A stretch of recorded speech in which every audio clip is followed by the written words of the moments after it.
जय हिंद। आज हम लोग एक नई वैकेंसी के बारे में चर्चा करेंगे जो यूपीएससी के द्वारा आयोजित करवाई जाती है। यह आईएएस की पोस्ट तो नहीं है, लेकिन लगभग उसके बराबरी की पोस्ट है, ऐसा हम कह सकते हैं। ये जो वैकेंसी अभी हाल ही में सरकार द्वारा जारी की गई है वो है ईपीएफओ का, ईओ का और एओ का। तो हम इसके बारे में बहुत विस्तार से जानेंगे कि आखिर ये कौन सी वैकेंसी है, ये कैसे होती है, इसमें कौन से लोग एलिजिबल है, कौन फॉर्म भर सकते हैं, कौन नहीं भर सकते हैं, इसकी तैयारी कैसे होगी, कौन कौन सा विषय इसमें आता है, कितने नंबर का आता है, कट ऑफ कितनी संभावना है, पेपर कितने तक होगा, सैलरी कितनी इसकी हो सकती है, इस सारी बातों का हमें चर्चा करेंगे। ये बहुत ही मजेदार वैकेंसी है, तो इसके बारे में एक एक बातें हम लोग जानते हैं। सबसे पहले तो यह जान लेना है कि यह जो वैकेंसी है वह यूपीएससी के द्वारा जारी किया जाता है। यानी ये वैकेंसी करवाती कौन है? तो यह संघ लोक सेवा आयोग ही करवाती है, यूपीएससी ही करवाता है पेपर। यूपीएससी का पेपर करवाता है संघ लोक सेवा आयोग। ये कौन सी वैकेंसी होती है तो इसके बारे में जान लेते हैं। ईपीएफओ का मतलब होता है, देखिए, इम्प्लाई। पी का मतलब होता है प्रोविडेंट, एफ का मतलब होता है फंड, ओ का मतलब होता है organisation. Employ, provident, fund, organisation. Employ, provident जो है, फंड, ऑर्गेनाइजेशन। ठीक है ना? ये एक वैकेंसी है। ईओ का मतलब होता है इनफोर्समेंट ऑफिसर, इनफोर्समेंट ऑफिसर। और एक ओ का मतलब होता है अकाउंट ऑफिसर। यानी 3 वैकेंसियां एक साथ में आई हैं। कुल पद कितना है? पद तो कुल मिलाकर के जो पद है वह 577 पदों के लिए यह वैकेंसी आई है। जानते रहना है कितने पद के लिए आई है, तो 577 पद के लिए यह वैकेंसी आई है। यह वैकेंसी जो है वह कुल 2 वर्ष पर निकलती है, यानी हर 2 वर्षों में एक बार यह वैकेंसी निकलती है। इस बार जो आया है वह 2023 के लिए आई है। 2023 के लिए आया है, हर 2 साल पर निकलता है और इस बार 577 पद हैं इसमें। इसमें योग्यता क्या है यह जान लेते हैं।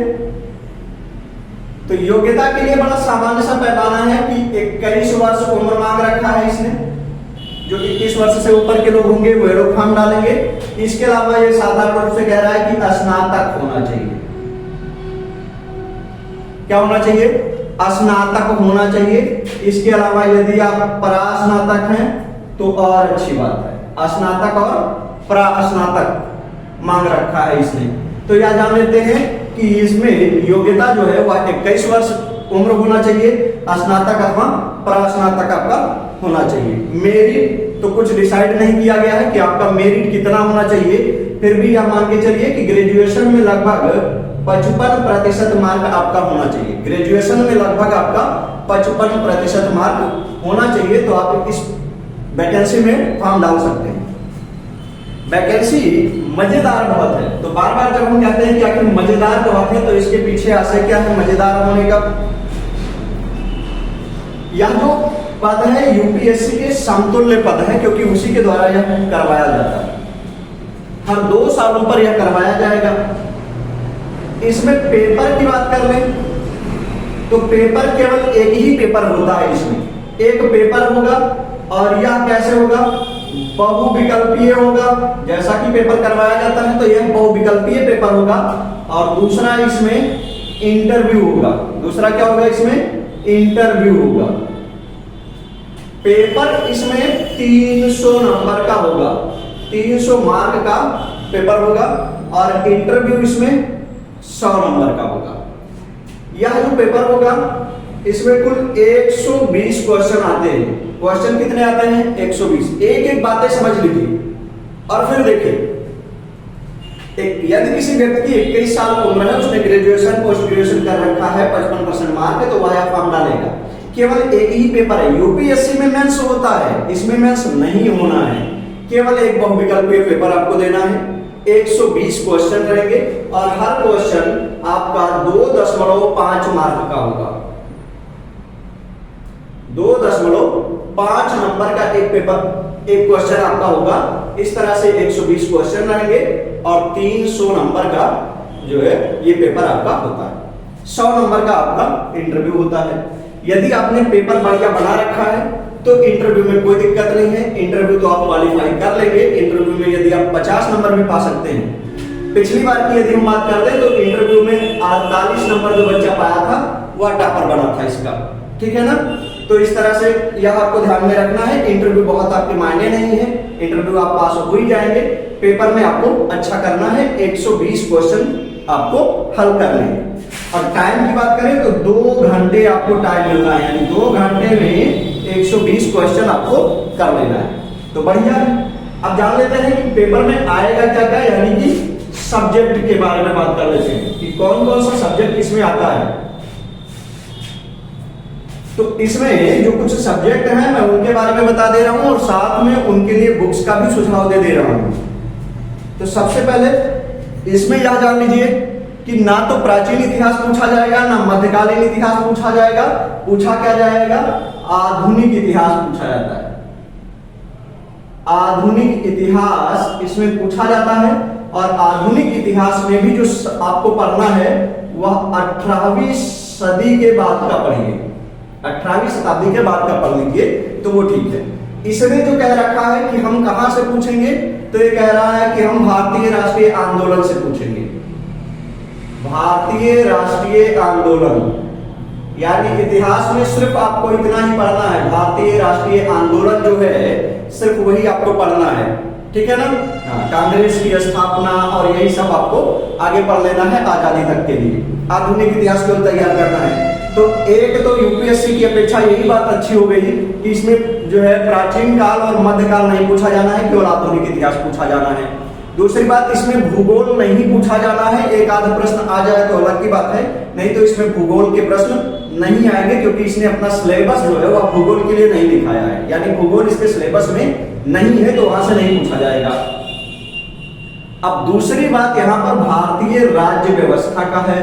भारतीय राज्य व्यवस्था, जिसको आप संविधान कहेंगे, तो भारतीय संविधान से यहां प्रश्न बनेगा।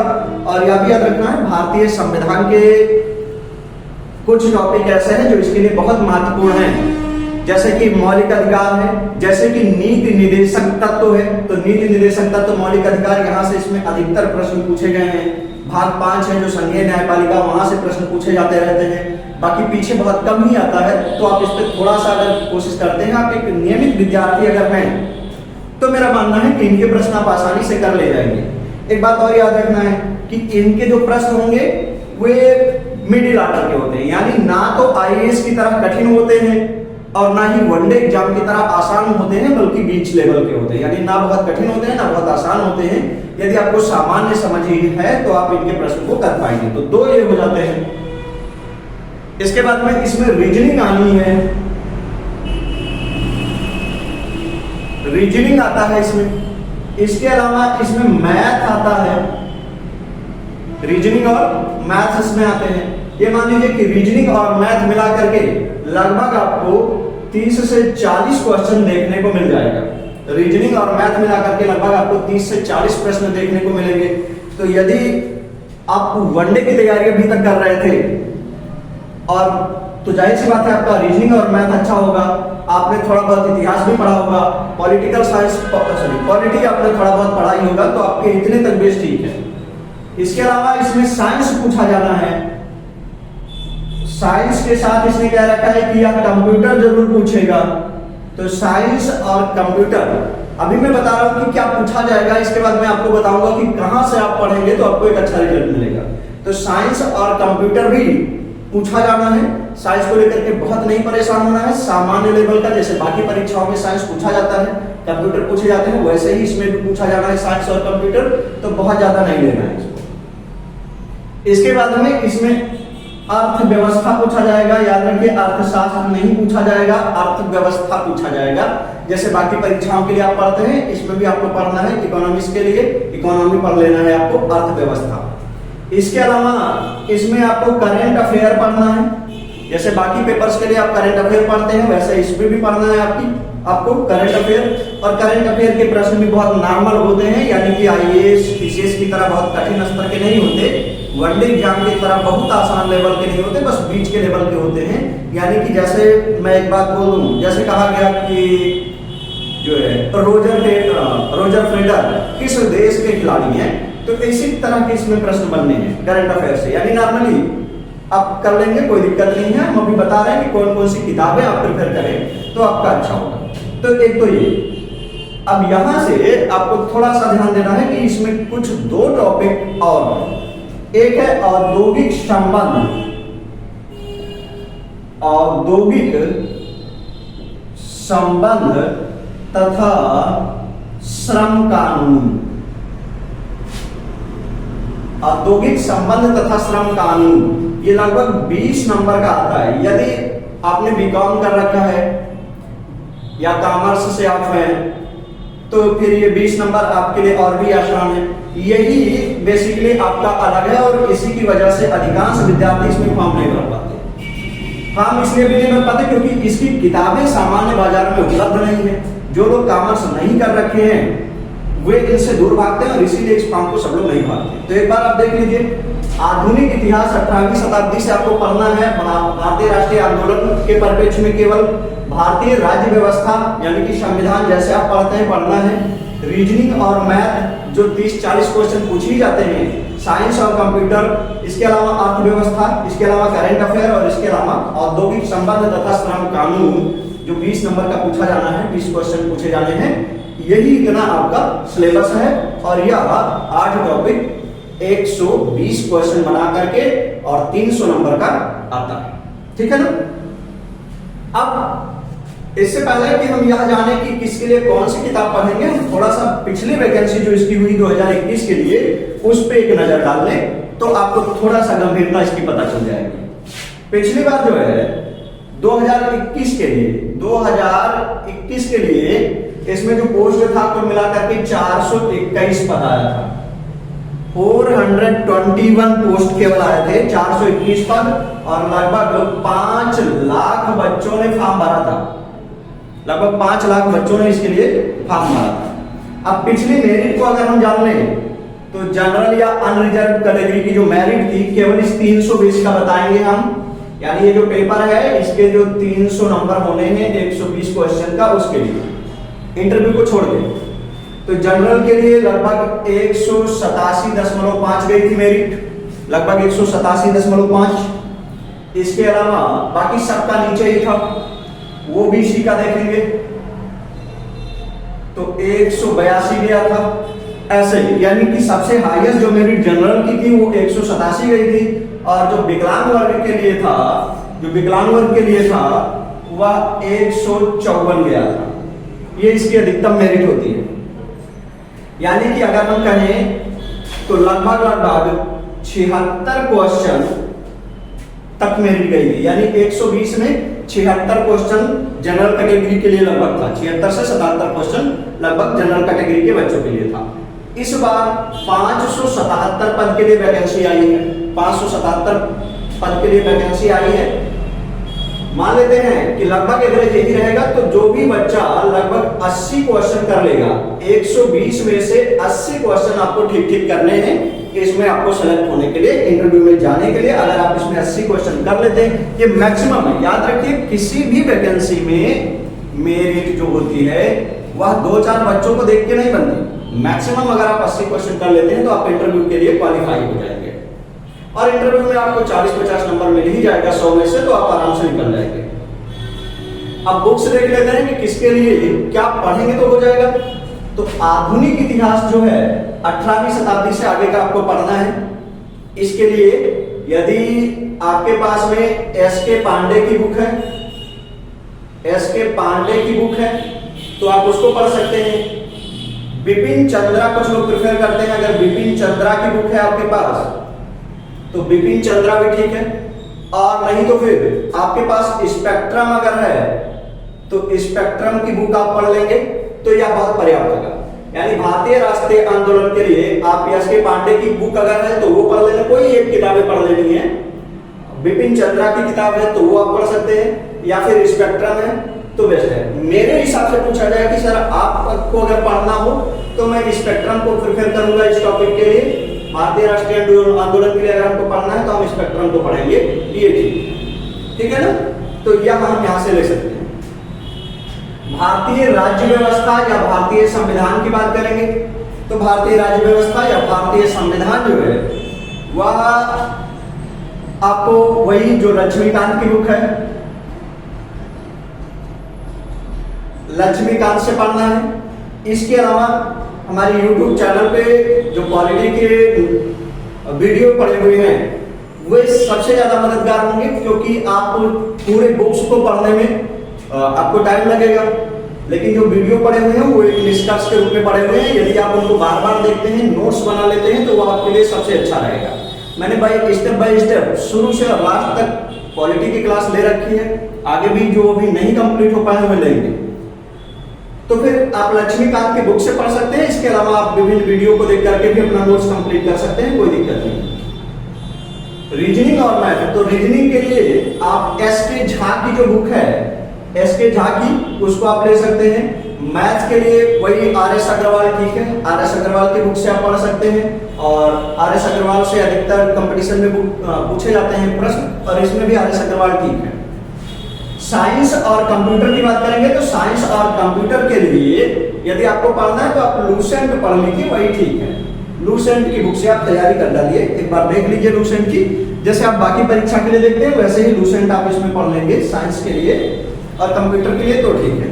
इसके अलावा अगर आप लूसेंट पढ़ लिए हैं तो अच्छी बात है, फिर से पढ़ लीजिए, वो पर्याप्त है। अगर आप लूसेंट नहीं पढ़ना चाहते हैं तो आप परीक्षा बाड़ी की बुक पढ़ लीजिए। परीक्षा बाड़ी है एस.के. ओझा की, तो उसको आप पढ़ लेंगे तो पर्याप्त है, उसको आप पढ़ लीजिए। अर्थशास्त्र कहां से पढ़ेंगे? अर्थशास्त्र ये बढ़िया है कि जिसको मतलब आसानी से बच्चे समझ में नहीं आता बच्चों पे। अर्थव्यवस्था अगर आपको पढ़ना है तो या आप रमेश सिंह की बुक लेंगे, रमेश सिंह से आप पढ़ डालेंगे, ये आपको फायदा करेगा और लगभग क्वेश्चन आपके इससे हो जाने हैं। रमेश सिंह बहुत पर्याप्त है, बहुत ठीक है, प्रश्न नॉर्मल ही पूछा जाना है। और खास करके कुछ टॉपिक हैं जैसे मुद्रास्फीति हुई है, बाजार व्यवस्था हुआ है, कुछ श्रम कानून है, तो इनसे संबंधित है, तो Ramesh Singh I think better, ठीक। सर करंट अफेयर कहां से पढ़ेंगे? तो करंट अफेयर के लिए कोई भी एक मंथली मैगजीन, मंथली वाली पढ़नी है आपको, यानी हर महीने की आपको लेकर के पढ़ते रहना है। इसका पेपर आपको बता दें तो इसका पेपर लगभग जुलाई अगस्त में होगा, जुलाई से अगस्त तक इसका पेपर होगा। और तो आपको जो तैयारी करनी है वह लगभग दिसंबर से लेकर के दिसंबर 2022 के करंट अफेयर शुरू करना है और till now before paper 1 month, यानी पेपर के 1 महीने पहले तक आपको पढ़ते रहना है। दिसंबर से शुरू करेंगे आप पढ़ना और पढ़ते रहेंगे तो बेटर है। कोई भी एक रेगुलर आपको पढ़ना है। देखिए करंट अफेयर क्या है, लगभग सबका एक ही होता है, सारे जितने भी पब्लिकेशंस हैं सबके लगभग एक होते हैं, 2-4 को छोड़ करके, तो एक आप पढ़ते हैं, बहुत परफेक्ट है, बहुत ठीक है। अब जो सबसे महत्वपूर्ण है इसमें औद्योगिक संबंध और श्रम कानून कहां से पढ़ेंगे? तो जो लोग बीकॉम कर रखे हैं उनके लिए तो ठीक है, जिनका कमर्शियल बैकग्राउंड है उनके लिए तो ठीक है, ये उसको आराम से कर लेंगे। और जिनका कमर्शियल बैकग्राउंड नहीं है उनके लिए ये थोड़ा सा दिक्कत होगा, ऐसा नहीं है। तो वो अगर इसको पढ़ेंगे तो समझ पाएंगे आराम से। चौधरी पब्लिकेशन की बुक्स आती है, चौधरी पब्लिकेशन की। पिछली बार लगभग सारे प्रश्न इसी बुक से फंस गए थे। नीरज चौधरी, नीरज बोरा करके चौधरी पब्लिकेशन की आप बुक ले लेंगे। इसके अलावा सबसे ज्यादा जरूरी है वह है कि यूथ पब्लिकेशन का आप पिछले जितने भी एग्जाम हुए हैं उन सबके प्रैक्टिस सेट ले लीजिए, हल कर डालिए। प्रीवियस ईयर सारे पेपर लीजिए और उनको हल करिए और उसके बाद में चौधरी पब्लिकेशन की बुक मंगा लीजिए और उसको पढ़ डालेंगे। इसमें बेसिकली मैं थोड़ा सा और समझा दूं, अभी समझ में नहीं आ रहा होगा कि औद्योगिक संबंध और श्रम कानून क्या है। दरअसल यह जो पेपर होता है, केंद्र सरकार और राज्य सरकारों के अधीन विभिन्न फैक्ट्रियां होती हैं, विभिन्न कंपनियां होती हैं, उनमें कंपनियों में काम करने वाले लेबर होते हैं और जो है उसके अधिकारी होते हैं। इसी तरह से कुछ निजी क्षेत्र की कंपनियां होती हैं जिसमें पूंजीपति होते हैं और लेबर होते हैं। तो उनके लिए कौन कौन से दिशा निर्देश दिए गए हैं, यानी कंपनियों का मानदंड क्या होना चाहिए, कैसे कंपनियां लगाई जा सकती हैं। किसी कंपनी को लाइसेंस किस अधिनियम में दिया जाएगा, किसी कंपनी की जो चिमनी की ऊंचाई है वह कितनी होनी चाहिए, ग्रामीण क्षेत्र में कितनी होनी चाहिए, शहरों से कितनी दूर बनाई जानी चाहिए, इत्यादि चीजें औद्योगिक संबंध में आपको पढ़ना है, जो विभिन्न कंपनी अधिनियम है। श्रम कानून को आपको पढ़ना है कि जो लेबर हैं, जो श्रमिक है, जो मजदूर हैं, उनके लिए कौन कौन सी योजनाएं हैं, सरकार कौन कौन सी योजना चलाती है, श्रम कानून क्या है, कैसे व्यवस्थित हुआ है। जैसे कि 1881 में पहला फैक्ट्री अधिनियम आया था लॉर्ड रिपन के समय में, 1891 में दूसरा आया, 1911 में तीसरा आया। तो इस तरह से इनको आपको पढ़ना है। फैक्ट्री अधिनियम 1948 इत्यादि चीजें, लगभग 30 कानून है, लगभग 30 कानून ये हैं, तो उनको आपको पढ़ना है 30 कानूनों को। और आपको एक बात और पता हो कि 2019-20 के दौरान गवर्नमेंट ने उन 30 कानूनों को समेट कर एक कानून बना था, 4 कानून बना दिया है, तो आपको उनको बेहतरीन ढंग से पढ़ना है। इन सब के लिए एक क्लास जो होगी वह नियमित क्लास ली जाएगी। क्लास शुरुआत भी करेंगे हम, नियमित रूप से चर्चा करेंगे और पूरा क्लास बेहतरीन ढंग से संपन्न भी करेंगे। यह जो टॉपिक है इसमें लगभग 15 से 20 वीडियो में बनाऊंगा, 1-1 घंटे 1.5 घंटे का जितना भी हमसे हो सकेगा पूरा एफर्ट करेंगे। तो लगभग 15 से 20 वीडियो बनाएंगे और फिर ये 20 नंबर आई गारंटीड कि उसी वीडियो में से 20 क्वेश्चन आपके पास जाएंगे। यदि आपने अभी तक राज्य व्यवस्था नहीं देखा तो राज्य व्यवस्था आप नोट्स बना लेंगे। मैं यह क्लास जब स्टार्ट करूंगा आप चैनल को सब्सक्राइब रखेंगे तो आपको नोटिफिकेशन मिलता रहेगा और फिर आपको पॉइंट टू पॉइंट जो है नोट्स बनाते चलेंगे। क्योंकि पेपर आपका जुलाई अगस्त में होना, मेरी कोशिश होगी कि मैं आपका जो कोर्स है वह मई के लास्ट तक खत्म कर दूं। जुलाई से इस पे प्रैक्टिस सेट शुरू हो जाएगा, प्रैक्टिस करवाना शुरू कर देंगे तो आपके लिए पर्याप्त रहेगा। तो गाइस अगर आप इतना समझ गए हैं कि कैसे क्या करना है, याद रखना है आपको कि 120 क्वेश्चन में आपका जो टारगेट है वो आपको कहां जाना है, 80 क्वेश्चन तक आपको पहुंचना है। आप आराम से पहुंच सकते हैं। इतिहास आप पढ़ ही रखते हैं, संविधान पढ़ रखते हैं, मैथ रीजनिंग के स्टूडेंट है, साइंस आपको पढ़ना है। मेरे ख्याल से जो मैं समझ पा रहा हूँ आपकी परेशानी को वो इकोनॉमिक्स है और ये जो है औद्योगिक संबंध और श्रम कानून है। बिल्कुल आप परेशानी नहीं होना है। अर्थशास्त्र जो रमेश सिंह का है मैं इसको पढ़ाऊंगा, कंप्लीटली पढ़ाऊंगा, तो आपको बहुत दिक्कत नहीं होना है। आपको जो है तैयारी करेंगे, फॉर्म फिल करेंगे, लगभग 22 या 23 इसकी लास्ट डेट है मार्च में, तो आप जा करके देख लेंगे और बाकी वेबसाइट पे चेक कर लीजिए। हाँ, इन्हीं के बीच में आपको केंद्र सरकार के द्वारा जो कुछ प्रमुख योजनाएं आए हैं उनको सामाजिक सुरक्षा कहा जाता है। दरअसल जब आप इसकी वेबसाइट देखेंगे तो आप वहां घबरा सकते हैं कि सामाजिक सुरक्षा, लेखा सिद्धांत इत्यादि चीजें दी है, तो आपको परेशान नहीं होना है। जो केंद्र सरकार या राज्य सरकार कुछ योजनाएं चलाती है उन्हीं सोशल वेलफेयर को, सोशल प्रोग्राम्स को ही जो है यहाँ पर पूछा जाएगा। जैसे प्रधानमंत्री मातृत्व वंदन योजना है, प्रधानमंत्री जीवन ज्योति बीमा योजना है, प्रधानमंत्री उज्ज्वला योजना है। इन सबसे ग्रामीण के जीवन में जो है उत्थान हुआ है, तो इन्हीं से संबंधित प्रश्न आते हैं। लगभग 7 से 8 प्रश्न आपकी योजनाओं से पूछे जाएंगे, तो आप एक बेहतर नोट्स बनाएंगे और इनकी तैयारी करेंगे। आई थिंक आपको सारी बातें समझ में आ गई होंगी। आप नोट्स बनाने के लिए तैयार रहेंगे। अगले वीडियो से क्लास शुरू हो जाएगी। मैं लगभग 15 से 20 जो है क्लासेज सिर्फ पॉइंटेड यानी औद्योगिक संबंध और श्रम कानून पर लूंगा। आप जानते हैं कि नियमित रूप से भारतीय राज्य व्यवस्था संविधान की क्लास चल रही है, तो उस शाम को 8 बजे, तो उस पर आपको जो है नोट्स बनाते रहना है।